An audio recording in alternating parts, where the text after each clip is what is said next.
প্রেম, ত্যাগ, ধ্যান এবং ধ্বংস, এই শব্দগুলোর মধ্যে কি সম্পর্ক? ভারতের পুরাণে এমন একটি ঘটনা আছে যা এই প্রশ্নের উত্তর দেয়।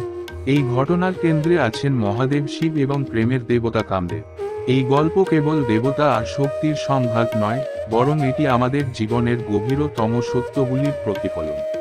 আজকের গল্প প্রেমের দেবতা কামদেবের অন্তিম পরিণতি। আসুন সময়ের চাকা ঘুরিয়ে ফিরে যাই সেই অনন্য মুহূর্তে। এই কাহিনী শুরু হয় দেবী পার্বতীর অবিচল ভালোবাসা দিয়ে। কৈলাসে গিয়ে তিনি প্রতিজ্ঞা করেন মহাদেবকেই তিনি স্বামী রূপে গ্রহণ করবেন। কিন্তু শিব তখন ধ্যানমগ্ন। তিনি সৃষ্টির বাইরে নিজেকে সম্পূর্ণ আলাদা করে রেখেছেন। তার ধ্যান এমনই গভীর ছিল যে 3টি যুগ কেটে গিয়েছে। পার্বতী পাহাড়ে কঠোর তপস্যা শুরু করেন।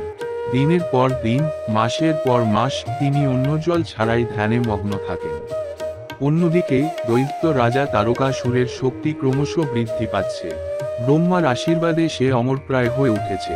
কেবল শিব ও পার্বতীর পুত্রই তাকে পরাজিত করতে পারবে। তারকাসুর আকাশ থেকে স্বর্গে হামলা চালায়। দেবতারা আতঙ্কিত হয়ে পড়েন। পরিস্থিতি ক্রমশ সংকটজনক হয়ে উঠতে থাকে। তখন দেবতারা বিষ্ণু ও ব্রহ্মার কাছে সমাধান খুঁজতে চান। বিষ্ণু বলেন শুধু কামদেবই এই পরিস্থিতি সামলাতে পারে। তার প্রেমের শক্তি শিবের ধ্যান ভাঙতে সক্ষম। তবে এ ছিল এক ঝুঁকিপূর্ণ পরিকল্পনা। কামদেব প্রথমে রাজি হননি। তিনি জানতেন রুদ্রের ক্রোধ ভয়ঙ্কর। কিন্তু দেবতাদের আকুল আবেদন শুনে তিনি সম্মত হলেন। কামদেব তার পুষ্পধনু হাতে নিয়ে কৈলাসে পৌঁছান।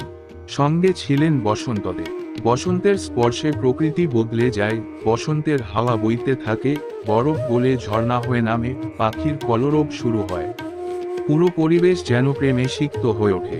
কামদেব যখন তীর ছোড়েন, শিবের ধ্যান ভঙ্গ হয়। তিনি চোখ খোলেন, কিন্তু সেই চোখে ছিল ক্রোধের আগুন। তার তৃতীয় চোখ খুলে যায়, আর সেখান থেকে বেরিয়ে আসে প্রবল অগ্নিশিখা। সেই অগ্নিশিখা কামদেবকে ভস্ম করে দেয়। কামদেবের শরীর ধূলিসাৎ হয়ে যায়। শিবের ক্রোধ শান্ত হওয়ার পর রতি শিবের কাছে ছুটে আসেন।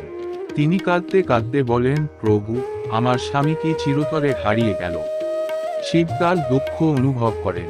তিনি বলেন, তোমার স্বামী আর দেহধারী হবেন না, কিন্তু তিনি চিরকাল প্রেমের শক্তি হিসেবে বিরাজ করবেন।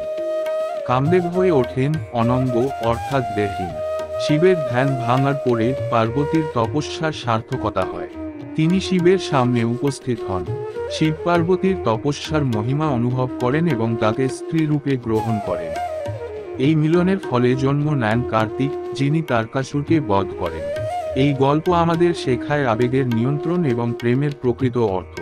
কামদেব ধ্বংস হলেও প্রেম তার চিরন্তন শক্তি হিসেবে বেঁচে থাকে। মহাদেবের তৃতীয় চোখ আমাদের মনে করিয়ে দেয় ত্যাগ এবং আত্মনিয়ন্ত্রণ জীবনের প্রকৃত পথ।